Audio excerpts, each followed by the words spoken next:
A very good evening, ladies and gentlemen.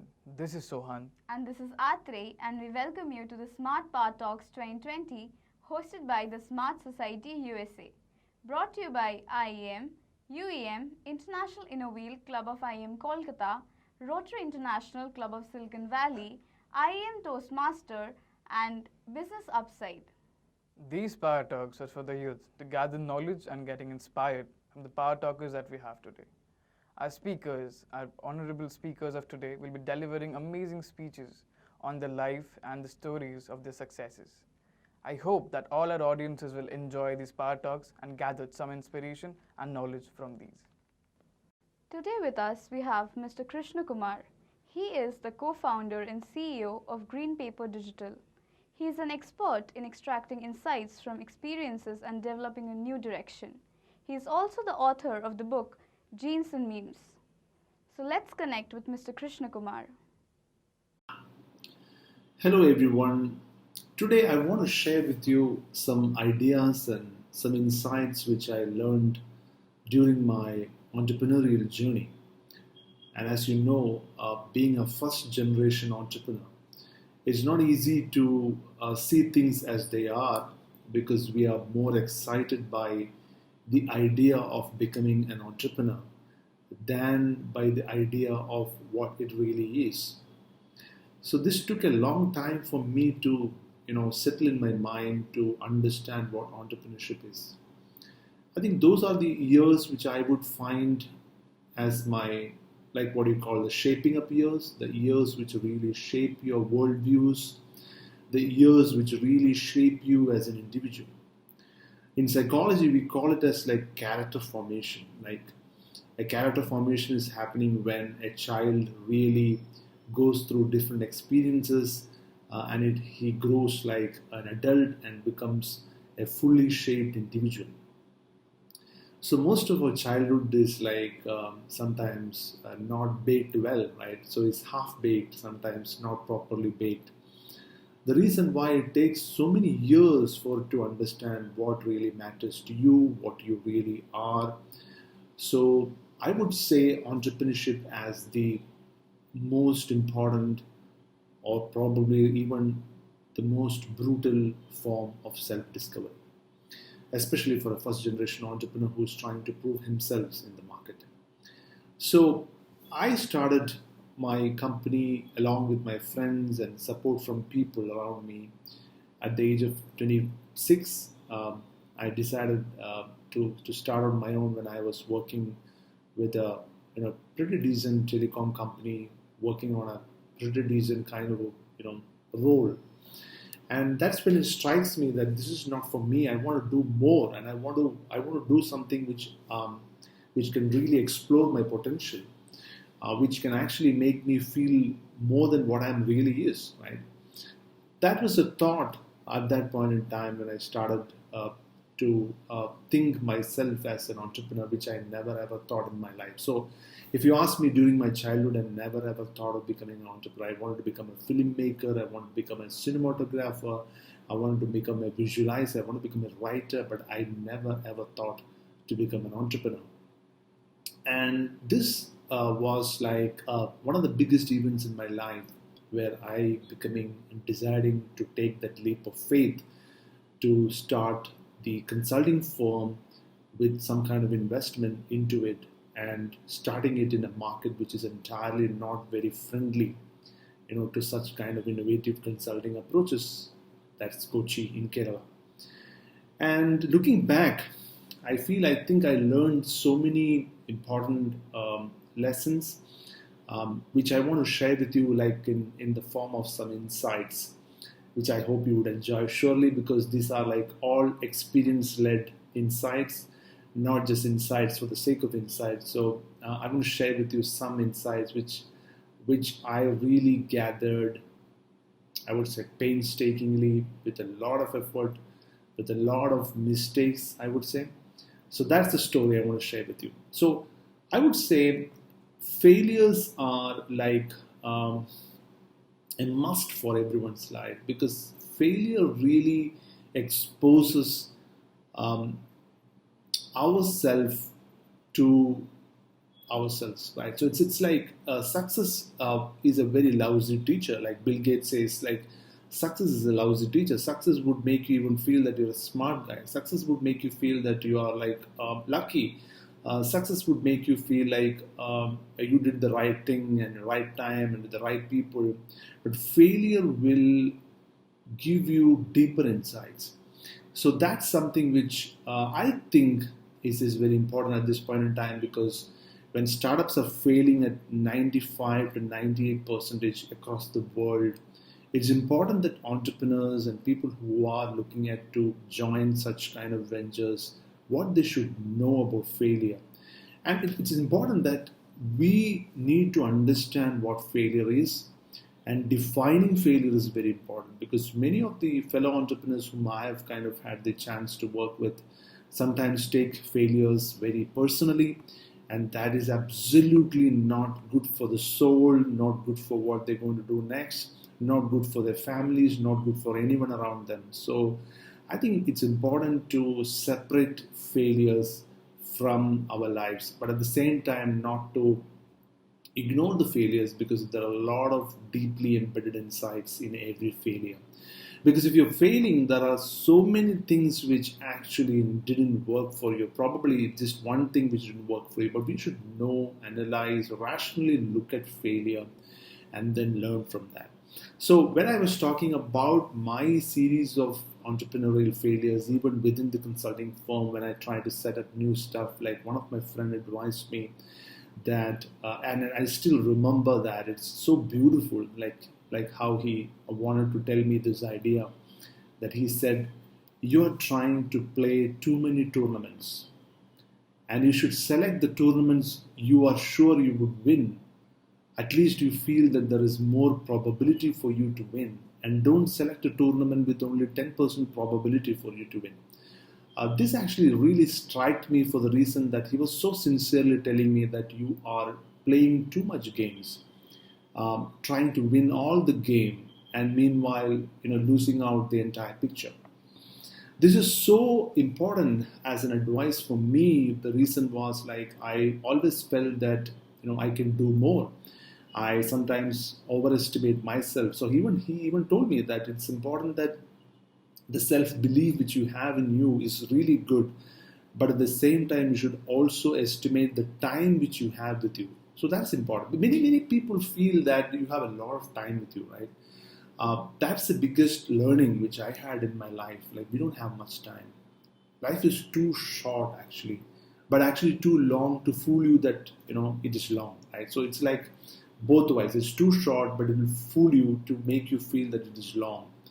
So self-belief is important, but accurately estimating the time we have with us will actually help us to take the right kind of decisions.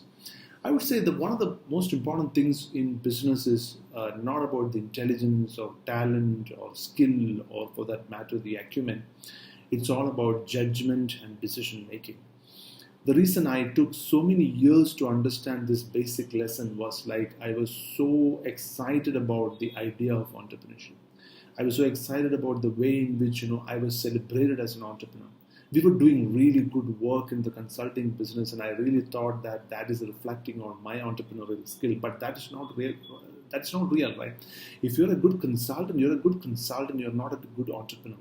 To become a good entrepreneur, you need to understand judgment. How do you judge people? How do you judge your own decision-making power? If you're not in a position to, take decisions, you should ask somebody else help, right? You can't do it all by yourself. So you might be more knowledgeable than the other guy. You probably would have underestimated the knowledge of the other guy. But the point is, we do not have the bandwidth to take decisions sometimes. We don't have the right kind of judgment because we don't have all the information variables with us. So this actually helps me to understand right now, almost 12 years into this journey, that any kind of first generation entrepreneur, somebody who has no entrepreneurial background, or probably no entrepreneurs in their family, or probably nobody in the family is actually run any kind of business, they would take some time to understand what businesses unless you have a great mentor, unless you have great entrepreneurial friends who are ready to help you at the right point in time. But when we appear to be knowing everything, no one will come and help you. And I have realized this because most of the time, I, as part of my consulting career, I appear to be like an expert. And the reason why none of your friends, even though they really want to help you, or probably the entrepreneurial friends who have gone through that stage, would not be in a position, would not open up to me because they feel that this guy knows everything. Why should I advise, right? So I think being vulnerable is one of the most important things when you're an entrepreneur. Being vulnerable, because when you're vulnerable, other people are ready to help you. But if you feel always like an expert, the other people will come and become vulnerable to you and get the best advice from you, and they can get the benefit from it, right? So as an expert consultant, I always acted like a guy who knows the market. Of course, I know the information, I have the information, but I'm not using it for myself, right? So this learning has been hitting me quite hard, because it's not easy to understand that you were a good information transactor, you were a good information exchanger, but not an entrepreneur. I mean, it takes a long time for you to understand this. I think these are the struggles which I think people can avoid, because now there are so many startups, accelerators, and mentors around who are trying to tell the entrepreneurs who really want to set up their own businesses, aspiring entrepreneurs, tell that this is not just about product or service, this is not about market, this is also about the mindset at which you operate, right? How do you look at entrepreneurship? Are you looking at it as like a way to become free? You don't want a boss around you. Is that the reason you want to get into something? You should know exactly why you are getting into it. The reason you should know that is because that will help you to understand what is your intrinsic motivation to get into entrepreneurship. Is it like you are ready to sacrifice anything to get your idea across to the world? Build an organization, build a team, work with a innovating kind of team, build a product or service which can actually help many customers to get value. Is that what you really want? Are you ready to take up that pain, because the journey is so painful? Because the pain is what really fuels the growth in any kind of businesses, and then people come together to exchange information. That won't become a business. When people come together to suffer and go through that pain of building that organization, whatever it takes, it's not that whenever I feel convenient, it's about whatever it takes. That makes the whole thing quite different. So the struggles, the stories, the whole pain of going through the entrepreneurship has been one of the biggest asset as far as as a professional I'm concerned. I'm not even calling myself as an entrepreneur, because there is a long way to go. And I still remember when during this entrepreneurial journey, we get some outstanding opportunities. And one of the outstanding opportunities which I got was to speak at the Jerusalem Leaders Summit. Some of the business associates based in the US really found my ideas about India really fascinating, and they invited me to be part of a very prestigious kind of a program, with all the Israeli leaders and senators from the US and European Parliament members and some industrial people not together, and I was talking about why India matters. And after this program, I felt so elated by the whole, things going around. And then I came back to India, and when I started talking to my friends, and they were quite surprised. And I realized one thing, that you try to do anything, it's important to tell your people why you did that. How come you reached there? Like, that journey could be useful to somebody else. That journey could be inspiring for someone else, right? I also got a chance to partner with the young Indians and go on for a 41-day expedition across India with a couple of my CEO friends, and we did a beautiful social campaign across India. I mean, traveling 12,000 kilometers.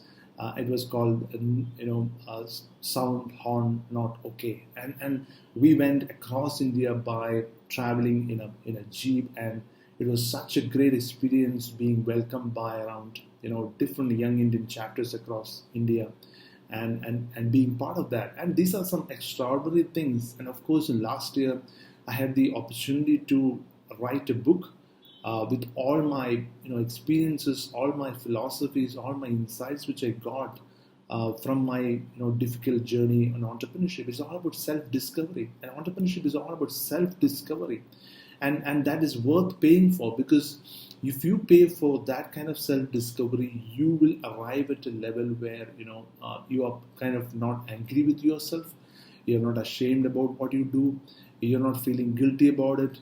You start accepting what you are. You feel a sense of joy. You have a kind of a peaceful settlement inside, and ultimately, most importantly, acceptance.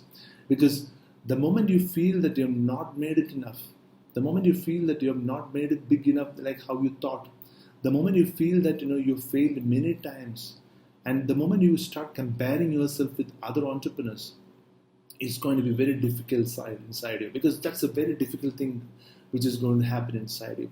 So it's important that you realize these things much faster. In life, you don't have to take like 12 years like me. You can probably take 2 years, and then still the same amount of immense, insightful learning which you can. And that's what I want to share with you. I hope these ideas really help you to become a better individual, to become a better professional, to become a better entrepreneur. And always remember that it is important to do what you enjoy and enjoy what you do. Goodbye. Thanks a lot, Mr. Kumar, for joining in with us. Your story and your insights were highly inspiring for each one of us. Thanks a lot. So finally, we are at the end of our session. Our speakers delivered amazing power talks and shared their life stories and their experiences and their success stories. I hope the audience and the entire youth who ever watched us today gathered some inspiration and knowledge from these power talks. We would like to thank our amazing set of speakers. Their journeys, their stories have inspired each one of us. I would also like to thank our amazing set of audiences. Without them, this event won't be possible. Thanks a lot, each one of you. Goodbye and good night.